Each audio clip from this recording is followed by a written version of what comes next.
In this video, we're going to take a look at a few more definitions, and we're going to first talk about something called the independence of two events. So we might first recall this data set from a previous video. So if you can get this out in front of you, great, and if not, just go ahead and pause the video and write that down real quick.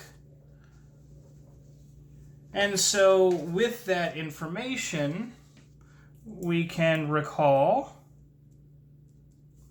that the probability of A in that scenario was 200 out of 400, which was 1/2. And the probability of A given B was equal to 75 out of 225, which is 1/3. And why am I mentioning that at all? Well, notice that these probabilities are different.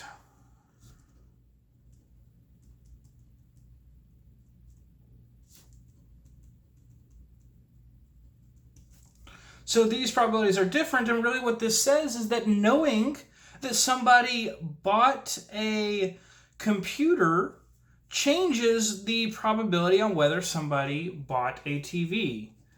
So knowing if someone bought a computer changes the likelihood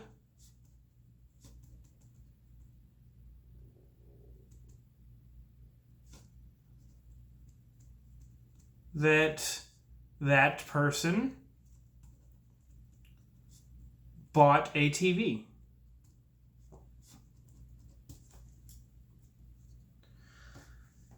So if something like this occurs, and what do I mean by if this occurs? If knowing if somebody bought a computer, if knowing one event changes the likelihood of another event, we call the events dependent.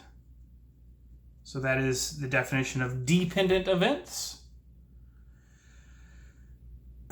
And similarly, when the outcomes of an event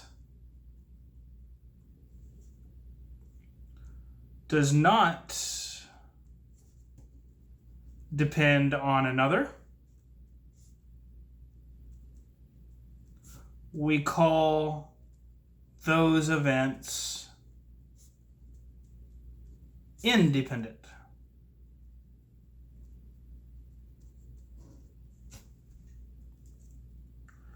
And so now we've defined independence, and we want to discuss a few rules, or really a few equations here, or formulas, that are related to independence.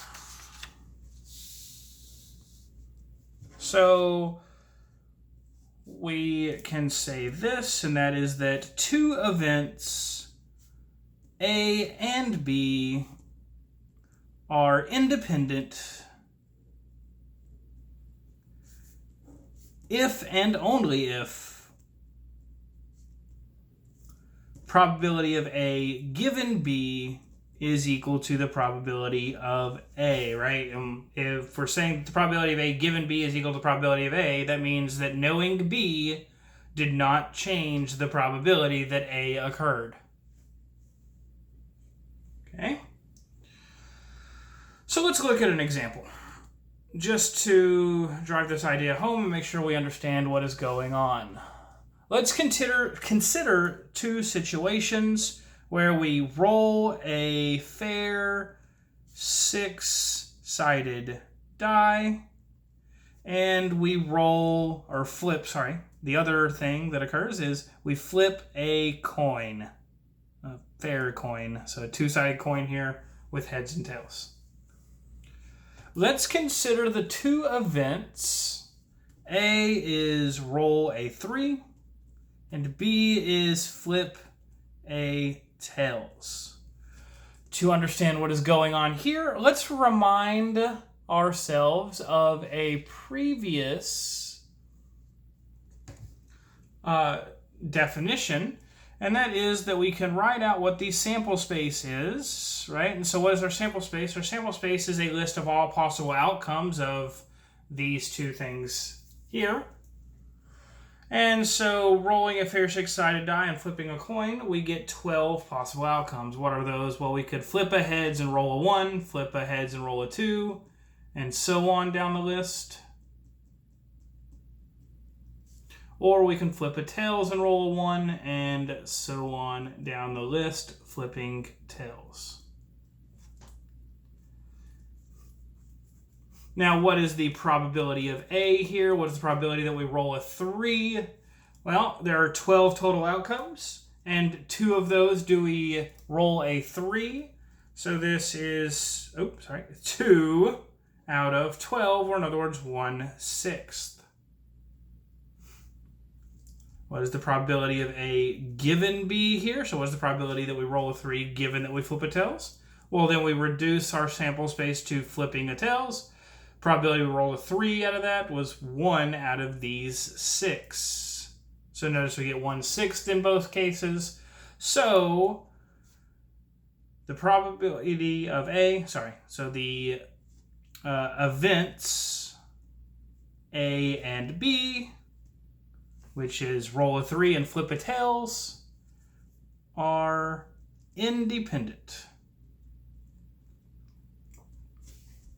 So those two events are independent, and that makes sense, right? If we roll a six-sided die and we flip a coin, those should not affect each other, right?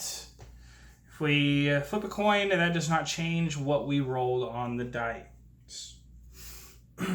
So it makes sense that those two events are completely independent.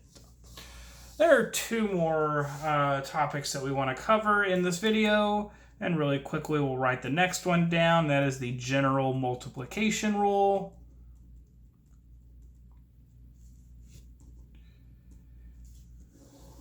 In a previous video, we wrote that the probability of A and B divided by the probability of B is equal to the probability of A given B. So in a previous video, we wrote that. Or our general multiplication rule is just to multiply P of B on both sides. So our general multiplication rule is this, and that is that the probability of A and B is equal to the probability of A given B times the probability of B. So this is our general multiplication rule. And moreover, since we have now talked about this idea of independence for independent events, this is probability of A and B is equal to the probability of A times the probability of B. So if 2 events are independent, what is the probability that both of them occur? All right, and why were we able to do this? Well, we wrote down at the beginning of, well, not quite at the beginning of this video, but not too long ago in this video, we wrote down this situation, right? If 2 events A and B are independent, then this occurs. P of A given B is equal to the probability of A. So all we did here was we replaced probability of A given B with the probability of A. And that's what produced this new formula here. Let's do a question related to that. And that is, what is the probability that we flip a tails and then roll a 3?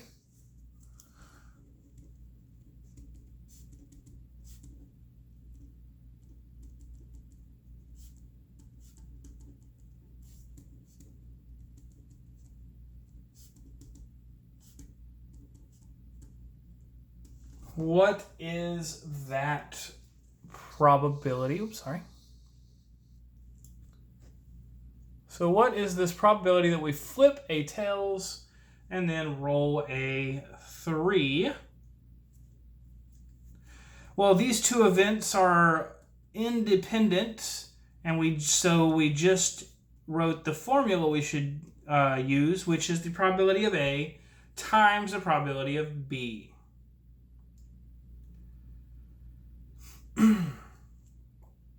Well, probability of A is the probability that we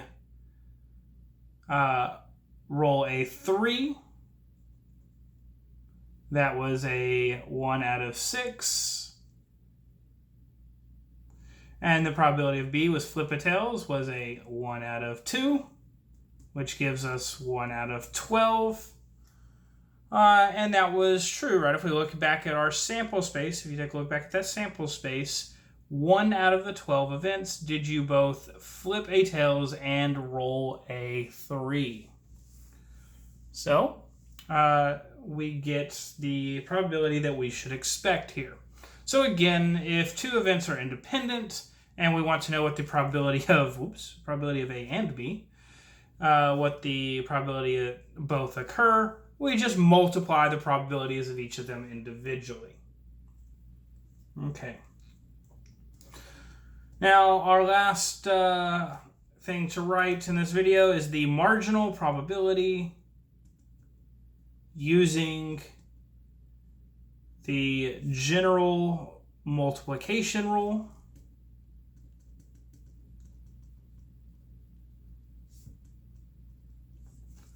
And that last thing is probability of A is equal to the probability of A given B1 times the probability of B1 occurring plus the probability of A given B sub k times the probability of B sub k occurring, where B1 through B sub k are mutually exclusive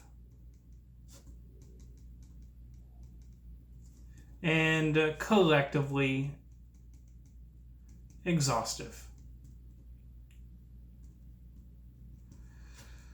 This formula here mirrors what we've said in a previous video where we did marginal probability using the general addition rule.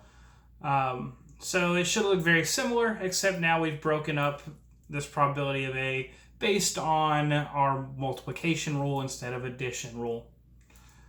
And this is what we get. And that's actually where we will end this video.